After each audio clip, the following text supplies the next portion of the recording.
Johnny G. Plate jadi tersangka kasus korupsi. Natalius Pigai mengorbankan diri demi Anies Capres. Natalius Pigai Johnny G. Plate, politikus Katolik yang berkorban. Warganet kok bawa-bawa agama.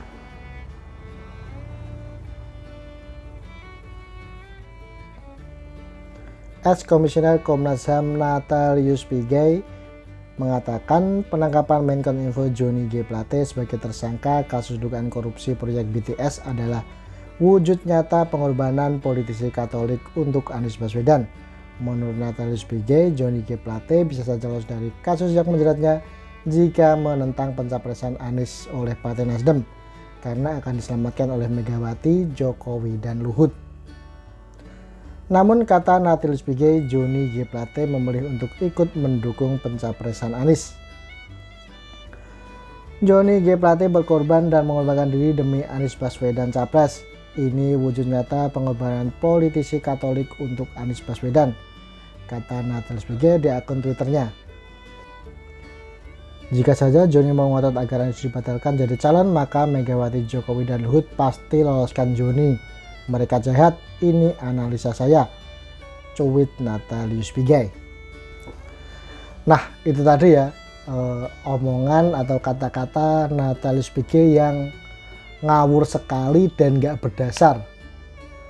Kenapa apa-apa selalu dihubung-hubungkan dengan Pak Jokowi? Menteri dari Partai Nasdem ini ditetapkan tersangka korupsi infrastruktur BTS 4G, juga dihubung-hubungkan dengan Pak Jokowi. Bahkan tadi disebutkan karena Johnny G. Plate ini mendukung pencapresan Anies. Kalau dia tidak mendukung pencapresan Anies, maka kasus ini akan diloloskan. Dan tadi juga menyebut kalau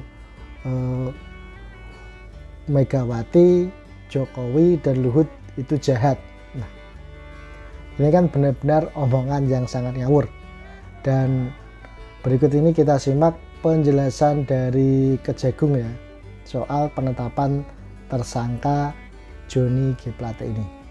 Berdasarkan hasil pemeriksaan pada hari ini, setelah kami evaluasi, kami simpulkan telah terdapat cukup bukti bahwa yang bersangkutan diduga terlibat di dalam peristiwa tindak pidana korupsi proyek pembangunan infrastruktur BTS 4G paket 1, 2, 3, 4, dan 5. Tentunya selaku pengguna anggaran dan selaku menteri. Dengerin nih, atas Natalius Pigai, hasil pemeriksaan tersebut saja. Sehingga tim penyidik pada hari ini telah meningkatkan status yang bersangkutan setelah dari saksi menjadi tersangka, dan selanjutnya terhadap yang bersangkutan kita lakukan tindakan penahanan untuk 20 hari ke depan di Rutan Salemba, Cabang Kejaksaan Agung. Terima kasih. Ada tambahan dengan hasil penghitungan kerugian keuangan negara yang telah kami sampaikan beberapa hari terdahulu. Kasus ini telah menimbulkan kerugian negara sebesar 8 triliun 32 miliar rupiah. Nah, itu tadi penjelasan Kejagung ya soal ditetapkannya Menkominfo Johnny G. Plate jadi tersangka kasus korupsi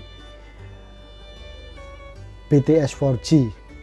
Nah, dengarkan itu Natalius Pigai, kalau ngomong itu jangan asal ngucap saja tanpa dipikir. Jadi yang namanya korupsi ya korupsi, kenapa harus dihubung-hubungkan dengan politisasi dan yang lain? Sontak ya, cuitan dari Natalius Pigai itu tadi langsung diserbu warganet, dan warganet mendamprat habis Natalius Pigai Dan berikut beberapa komentar-komentar lucu dari warganet ya.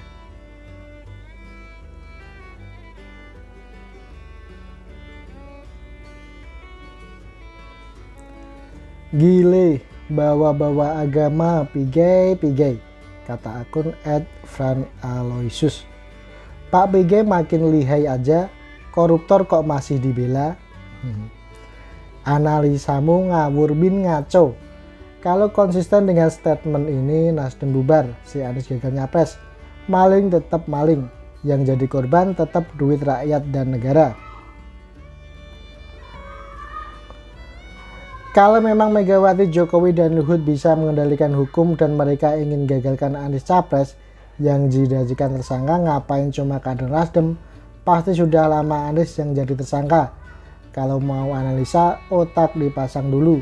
Kamu @natalius2 yang jahat. Halo Bung, @natalius2, jangan Anda bermain sara, nggak usah bawa-bawa agama. Nanti buktikan di pengadilan. Korupsi adalah kejahatan.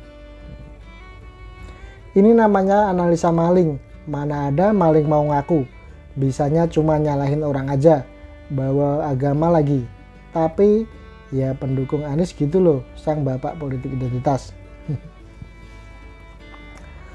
Orang ini kalau dibedah otaknya entah apa isinya, kok bicara korupsi bisa ngawur. Jadi Nasdem enggak mencalonkan Anies jadi capres. Saya kira Anda cuma tolol, tapi ternyata Anda tolol dan jahat juga. Kalau seandainya ada yang menuntut Anda karena sudah fitnah, jangan pula Anda bilang pengekangan demokrasi. Kasihan saya sama Anda.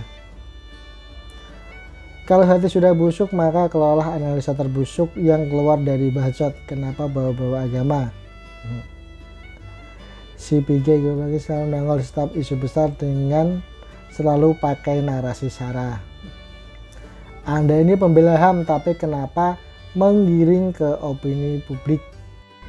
Gak ono urusannya karo Katolik, wepik. Jangan bawa-bawa agama, memang dasarnya rampok ya tetap rampok. Iki bukan pengorbanan tapi kerakusan. Analisa Anda dangkal, sayang sekali Pak. Anak usaha Indonesia mengerti korupsi, selidiki, terbukti, tangkap. Jangan terlalu banyak analisa untuk hal yang tidak terlalu penting.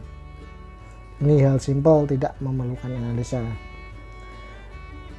Maaf, kali ini salah menilai. Tidak benar juga ada hubungannya dengan Kristen Katolik. Sorry, Anda keliru. Apa maksud kau soal Katolik atau bukan Katolik? Kalau kau nggak mampu menganalisa, lebih baik tutup mulutmu.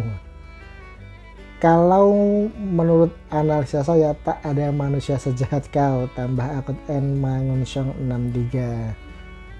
Nah, itu tadi ya, sedulur gerombolan Google semuanya. Video dari Natalius PG yang lagi-lagi ya, lagi dan lagi memojokkan Pak Jokowi dan menyalahkan Pak Jokowi soal ditetapkannya Menkominfo Johnny G. Plate sebagai tersangka kasus korupsi. Padahal tadi sudah dijelaskan ke Jagung bahwa ini terkait dengan peran dan penggunaan anggaran di Kementerian Kominfo itu sendiri. Bahkan tadi Natalius PG juga lucunya ini dihubung-hubungkan dengan pencapresan Pak Anies Baswedan ya. Kalau misalkan Johnny G. Plate ngotot tidak mendukung pencalonan Anies, maka dirinya akan lolos dari kasus korupsi ini.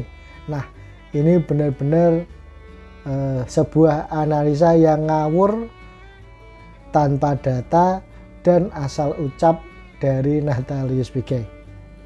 Tak heran warganet pun langsung menyerbunya dengan kata-kata yang pedes seperti itu tadi. Nah, bagaimana tanggapan Anda soal Natalius PG ini? Silahkan tuliskan opinimu di kolom komentar yang tersedia. Terima kasih, kami pamit, sampai jumpa lagi di video berikutnya.